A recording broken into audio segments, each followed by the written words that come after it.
দুই নম্বর নেতার কাছে দেশ কোনোদিন এক নম্বর হতে পারে না।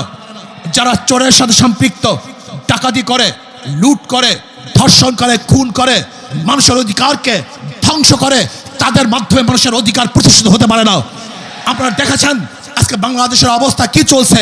আমরা দেখেছি বিগত যেই দুই শাসক দল এদেশে শাসন করেছে, দুই দলের প্রতিনিধি এখানে এসেছেন, তারা প্রত্যেক দলের গুণকীর্তন করেছেন। আমার দল এইটা করেছে, সেইটা করেছে। বিশ্বাস করি অবশ্যই আপনার দল এইটা করেছে, সেইটা করেছে, কিন্তু আপনার দল কি পরিমাণে চুরি করছে সেই বক্তব্য আপনারা দিতে ব্যর্থ হয়েছেন। আপনাদের দল কিভাবে ধর্ষণ করেছে সেই সংখ্যা পেশ করতে ব্যর্থ হয়েছেন। আসসালামু আলাইকুম ওয়া রাহমাতুল্লাহি ওয়া বারাকাতুহু। নাহমাদু ওয়া নুসাল্লি আলা রাসূলিহিল কারীম, আম্মা বাদ। ফাআউযু বিল্লাহি মিনাশ শাইতানির রাজীম। বিসমিল্লাহির রহমানির রহিম। ইযা জাআ নাসরুল্লাহি ওয়াল ফাth ওয়া রাআইতান নাসা ইয়াদখুলুনা ফি দীনিল্লাহি আফওয়াজা। সাদাকাল্লাহুল আলিয়্যুল আযীম ওয়া সাদাকা রাসূলুন নবিয়ুল কারীম। ইসলামী আন্দোলন বাংলাদেশ কর্তৃক আয়োজিত আজকে জাতীয় সম্মেলনের সম্মানিত সভাপতি, আমাদের সেরে তাজ ইসলামী আন্দোলন বাংলাদেশের সম্মানিত আমির হযরত মাওলানা মুফতি সৈয়দ মোহাম্মদ রেজাউল করিম পীর সাহেব হুজুর চরমনাই দামাত বরকাতুল আলিয়া, দিগার নেতৃবৃন্দ, সর্বস্তরের কর্মী ভাইয়ের আমার, ইসলামী আন্দোলন বাংলাদেশ কি চায়, কেন আহ্বান করা হয়েছে আপনাদেরকে ইতিমধ্যে বক্তারা আপনাদের সামনে উপস্থাপন করেছেন। ইসলামী আন্দোলন বাংলাদেশ বিশ্বাস করে শুধু দেশ, দল এবং নেতা পরিবর্তনের মাধ্যমে শান্তি আসতে পারে না, মানুষের মুক্তি আসতে পারে না। তারা প্রমাণ করে এদেশ এক সময় ছিল ব্রিটিশদের বিরুদ্ধে মুসলমানরা আন্দোলন করেছে। মুসলমানদের আন্দোলনের প্রেক্ষিতেই এদেশ থেকে ব্রিটিশ হতে বাধ্য হয়েছে। আপনারা জানেন ব্রিটিশ হটাও আন্দোলনে ৮০,০০০-এর উপরে আলেম শহীদ হয়েছে। চাকরি চর থেকে শুরু করে খায়বার পর্যন্ত এমন কোনো গাছ ছিল না যেখানে একজন আলেমকে ফাঁসিতে ঝুলানো হয় নাই। আপনারা জানেন ব্রিটিশ ৩ লক্ষ জেল কোরআন শরীফ প্রজ্বলিত করেছিল। আপনারা জানেন এই বাংলার মধ্যে ৮০,০০০ মাদ্রাসাকে ধ্বংস করেছিল ব্রিটিশ। দিল্লির মধ্যে ১,০০০ মাদ্রাসাকে ভুলুণ্ঠিত করা হয়েছিল ব্রিটিশ। কিন্তু মুসলমানরা পিছপা হয় নাই, তারা জীবন দিয়েছে, রক্ত দিয়েছে, ব্রিটিশ দেশকে এদেশ থেকে পালাতে এবং তাড়াতে বাধ্য করেছে। আমরা পাকিস্তান নামীয় দেশের জন্য আন্দোলন করেছিলাম, সংগ্রাম করেছিলাম, ভাবছিলাম ব্রিটিশ যাবে, ভারত শান্তি দিবে। ভারত যখন শান্তি দেয় নাই, পাকিস্তানের জন্য আন্দোলন করেছিলাম যেন আমরা শান্তিতে বসবাস করতে পারবো। পাকিস্তান পাওয়ার পরেও পাকিস্তানে আমাকে শান্তি দিতে পারে নাই। আবার আন্দোলন করেছিলাম পাকিস্তান হটাও, বাংলাদেশ নামীয় এক ভূখণ্ড গড়ো, যাতে এদেশের মানুষের অধিকার ফিরে পাবে।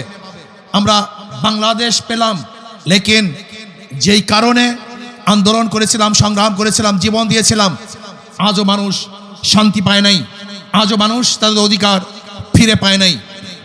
দেশ পরিবর্তন হয়েছে, মানুষের ভাগ্যের পরিবর্তন হয় নাই। আমরা বহু দলের শাসন দেখেছি। আমরা দেখেছি মুসলিম লীগের শাসন, আমরা দেখেছি আওয়ামী লীগের শাসন, আমরা দেখেছি জাতীয় পার্টির শাসন, আমরা দেখেছি বিএনপির শাসন, আমরা দেখেছি জোট ভিত্তিক শাসন, বহু দল এবং জোটের শাসন দেখেছি, কিন্তু মানুষের ভাগ্যের পরিবর্তন দেখি নাই। আমরা বহু নেতার শাসন দেখেছি, আমরা আইয়ুব খানের শাসন দেখেছি, ইয়াহিয়া খানের শাসন দেখেছি, আমরা শেখ সাহেবের শাসন দেখেছি, আমরা দেখেছি জিয়াউর রহমান সাহেবের শাসন, আমরা দেখেছি এরশাদ সাহেবের শাসন, আমরা দেখেছি খালেদা জিয়ার শাসন, আর দেখছি বর্তমানে শেখ হাসিনার শাসন। বহু নেতাদের শাসন দেখেছি, কিন্তু মানুষের ভাগ্যের পরিবর্তন আমরা দেখি নাই। এর মূল কারণটা কি?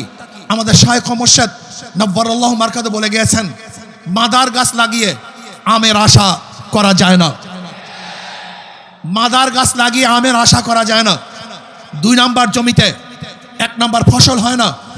২ নাম্বার উস্তাদের কাছে ১ নাম্বার ছাত্র হয় না। ২ নাম্বার নেতার কাছে দেশ কোনোদিন ১ নাম্বার হতে পারে না। যারা চোরের সাথে সম্পৃক্ত, ডাকাতি করে, লুট করে, ধর্ষণ করে, খুন করে, মানুষের অধিকারকে ধ্বংস করে, তাদের মাধ্যমে মানুষের অধিকার প্রতিষ্ঠিত হতে পারে না। আপনারা দেখেছেন আজকে বাংলাদেশের অবস্থা কি চলছে। আমরা দেখেছি বিগত যেই দুই শাসক দল এদেশে শাসন করেছে, দুই দলের প্রতিনিধি এখানে এসেছেন, তারা প্রত্যেক দলের গুণকীর্তন করেছেন, আমার দল এইটা করেছে সেইটা করেছে।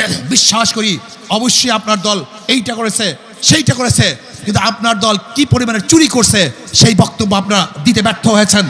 আপনাদের দল কিভাবে ধর্ষণ করেছে সেই সংখ্যা পেশ করতে ব্যর্থ হয়েছেন। আপনাদের দলের মাধ্যমে কত মানুষ খুন হয়েছে, কত মানুষের বুক খালি হয়েছে, কত মা এতিম করেছে তার বাচ্চাকে, কত মানুষ বিধবা হয়েছে, কত মানুষ ঢুকে ঢুকে মরছে, কত মানুষ জেলখানে আবদ্ধ অবস্থায় আছে, কত মা তার ছেলেকে এতিম করেছে, আজও সেই সংখ্যা আপনারা দিতে ব্যর্থ হয়েছেন। প্রিয় ছাত্র ভাইয়েরা আমার, প্রিয় যুবক ভাইয়েরা আমার, প্রিয় কর্মী ভাইয়েরা আমার, আজকে দেশের অবস্থা কি চলছে আপনারা শুনেছেন। কোন কোন রিপোর্টের মধ্যে আসছে 7 লক্ষ কোটি টাকা বিদেশে পাচার হয়ে গেছে। কোন কোন রিপোর্টে আসছে 10 লক্ষ কোটি টাকা এদেশে পাচার হয়ে গেছে। কোন কোন রিপোর্টে আসছে 14 লক্ষ কোটি টাকা এদেশ থেকে পাচার হয়ে গেছে। যে সাম্য, মানবিক মর্যাদা এবং সামাজিক ন্যায় বিচার প্রতিষ্ঠা করার জন্য এদেশের মানুষ আন্দোলন করেছিল, সংগ্রাম করেছিল, না আজকেও সামাজিক ন্যায় বিচার প্রতিষ্ঠিত হয় নাই। আজকেও যদি বাংলাদেশের মানুষ খোলা আকাশের নিচে ঘুমায়, আজকে যদি বাংলাদেশের মানুষ বস্ত্রহীন চলাফেরা করে, আজকে যদি বাংলাদেশের মানুষ এক মুঠা খাদ্যের জন্য ডাস্টবিনে কাক এবং কুকুরের সাথে লড়াই করে, আজকে যদি বাংলাদেশের মেয়েরা বাসের মধ্যে ধর্ষিত হয়, আজকে যদি আমার মার বুক খালি হয়, এই বাংলাদেশ চাই না, ইসলামে বাংলাদেশ প্রতিষ্ঠিত করতে হবে ইনশাআল্লাহ। প্রিয় ভাইয়ের আমার, এর জন্য আন্দোলন করতে হবে, সংগ্রাম করতে হবে, ঝাঁপিয়ে পড়তে হবে। আপনারা জানেন তাজা রক্ত ঢালার আগ পর্যন্ত কোনোদিন অন্যায় দূর হয় নাই, হতে পারে না। আমাদের বুকের তাজা রক্ত যদি ঢেলে দিতে পারি ইনশাআল্লাহ সেই রক্তের স্রোতে অন্যায় ভেসে যাবে ইনশাআল্লাহ। এর জন্য রক্ত দেওয়ার জন্য প্রস্তুত আছেন ইনশাআল্লাহ।